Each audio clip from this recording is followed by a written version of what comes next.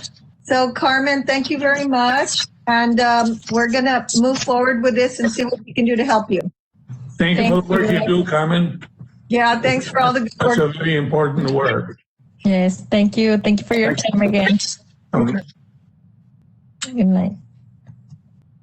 Okay, we are on the discussion and possible action on the City of Laredo Poet Laureate program.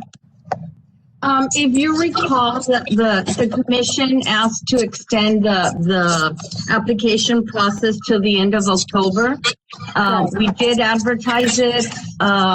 We got the word out, but unfortunately, we didn't get any other applications other than the original one we got for the first deadline. Which is, It's in your packet, yeah, Rosa de Llano, yes. That's the only one we've gotten.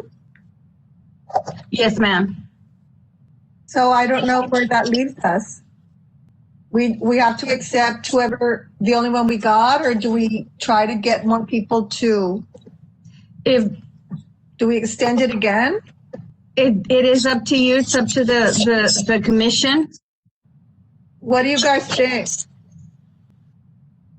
Marta, Mando, Julio?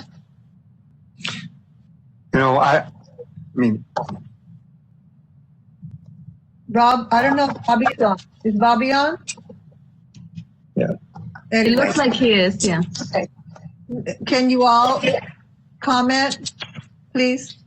Can you come in again? I wasn't entertained here looking at the measurements and stuff like that.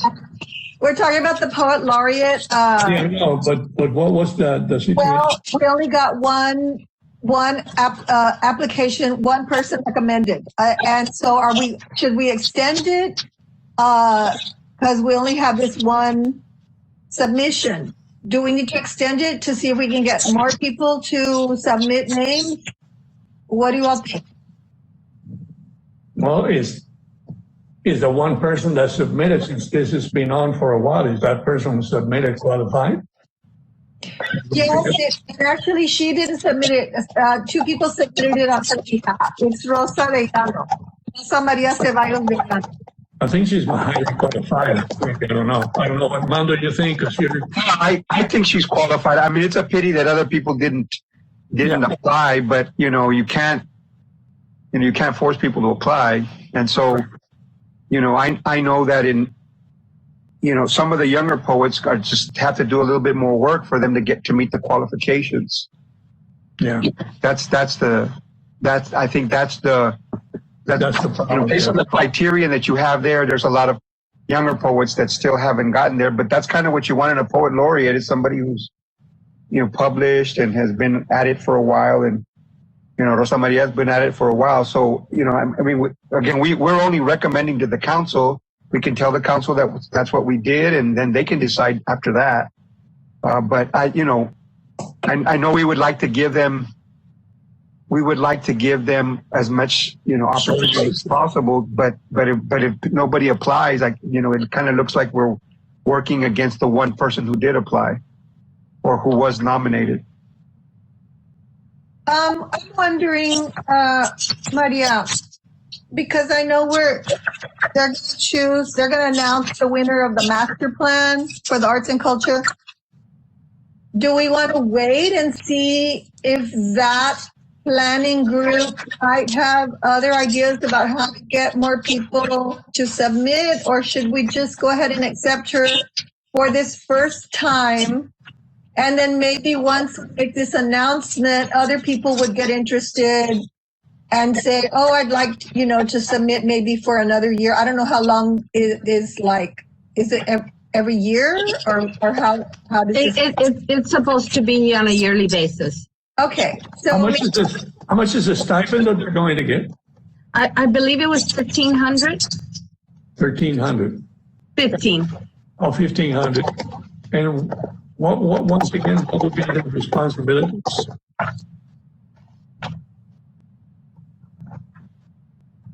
I think they're asked to write poetry for different bands and present on the basis representing the city of Laredo.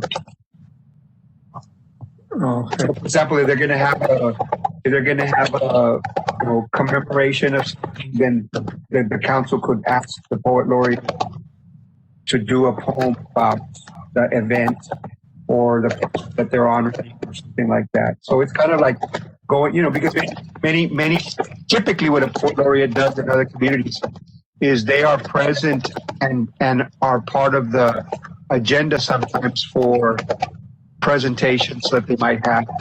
So, for example, you're dedicating a library to somebody. Some people write a poem about the person who you're dedicating the library to, and it would be part of the process there. You have the prayer, the invocation, and then a presentation, by the poet, or something about something significant with the city, some public building, and they want to have, So, I mean, that's what they do. They read poetry or write poetry and are commissioned to write it on behalf of the city of Laredo.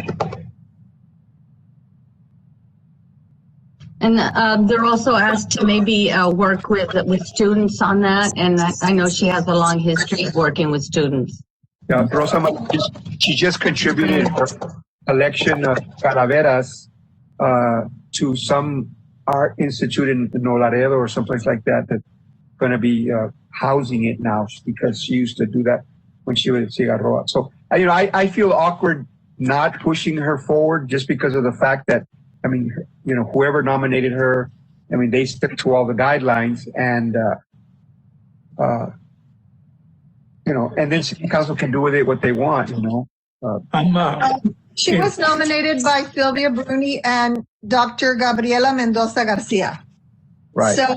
So I guess I know that she is extremely fluent in Spanish. And I know that most of her poetry, her calaveras, and all different kinds of things are in Spanish. But I've never seen or read anything. Maybe she does have it in English. Yeah, they were submitted with the packet that we have. She does. Okay. I wasn't sure. Yeah. There's several poems included there in English that she has written. Okay. I think maybe, this is my opinion, maybe we should present her as our submission for the Poet Laureate, even though she's the only one, and establish that. And then we'll get all that publicity so that maybe next year we'll have more people who apply. What do you guys think? I think that would work for me. So, yeah. And I think she's qualified. Marta? Hello? Is she here? Is she with us? She is, but she's communicating via the chat. Oh, I agree with you. I'm reading. Okay. Yeah, she said I agree with Gail. Yeah. Okay. So can I have a motion and a second for this? So moved. I move that we forward the nomination of Rosa Maria Arellano Ceballos to the Laredo City Council. I second that. Okay, all in favor? Aye. Aye. Aye, we're all in favor. Okay, so it's been moved and seconded that we submit her name to the City Council as our Poet Laureate nomination for, it's actually 2020 to 2022. 2 years. 2 years. I will try to get it in the December agenda, but since we only have one meeting in December, it might be a little packed. If not, I'll try to put her in for the first meeting in January. Okay, sounds good.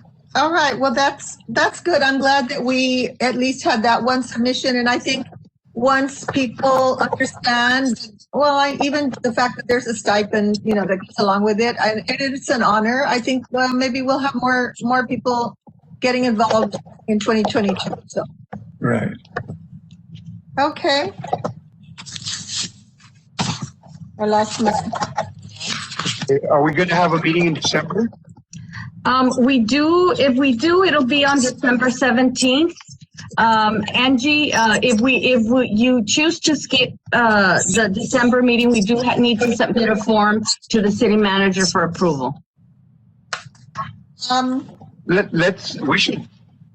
we should meet. I think we need to kind of stay pertinent and active. So I think we should meet. I agree with that. Me twice. Okay. So December 15th at 5:30. Schedule them for December then. Okay. So for now, unless anything changes, it'll be December 17th at 5:30. Okay, sounds good. Anything else? Anybody has anything else they'd like to add? No. Okay, then can I have a motion to adjourn the meeting? So move. Second. Second. Okay, all in favor? Aye. Aye. All right. Happy Thanksgiving, everybody. Thanks, everybody. Hey, happy Thanksgiving to you all. Yeah, happy Thanksgiving to everyone. You all stay safe. All right. Thank you. Bye-bye. Take care, guys. Bye.